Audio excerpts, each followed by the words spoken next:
د امریکا ولسمشر حماس ته خبرداری ورکړی که تر شنبې ټول یرغمل شوي کسان خوشي نشي د غازې اوربند به پای ته ورسوي او له فلسطین څخه به جهنم جوړ کړي.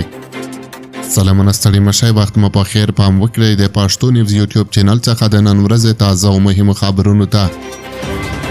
د امریکا ولسمشر ټرمپ حماس ته خبرداری ورکړی، وایي که چیرې ټول یرغمل شوي کسان د شنبې تر ورځې خوشي نشي نو د غازې اوربند به پای ته ورسوي. دغه څرګندونې وروسته له هغې کېږي چې حماس د یرغمل شویو کسانو خوشي کول تر نامعلومې مودې وځنډول. حماس ویلي و چې د یرغمل شویو کسانو خوشي کول د غازې د اوربند له تړونه د اسرایلو د سرغړونو له امله تر نامعلومې مودې پورې ځنډوي.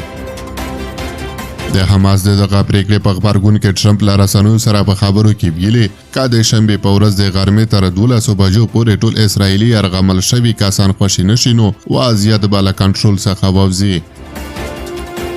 د هغه په وینا که ټول یرغمل شوي کسان د شنبې په ورځ د غرمې تر 12 بجو پورې خوشي نشي نو زه به د اوربند د لغوه کولو غوښتنه وکړم او بیا به هر څه پای ته ورسیږي. نوموړي د فلسطیني کډوالو په اړه ویلي که اردن او مصر کډوال ونه مني نو دوی کولی شي دغو دواړو هیوادونو ته مرستې ودروي.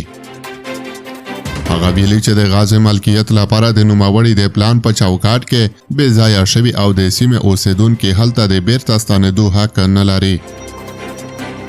د هغه په وینا دغه سیمه به د نوموړي لپاره د املاکو جوړونې یوه پروژه وي او د غازې خلک به د خپلې خاورې له پرېښودو پرته بله لار ونه لري.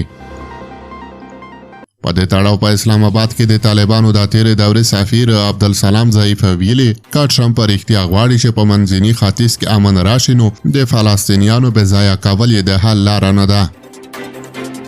نوموړي پر خپله ایکس پاڼه لیکلي ټرمپ د فلسطین له خاورې د اسرائیل د سرطان دانه لرې کړي کوم چې د دغې سیمې د اوسیدونکو سره په مذهبي، کلتوري او ژبني توګه هیڅ تړاو نه لري.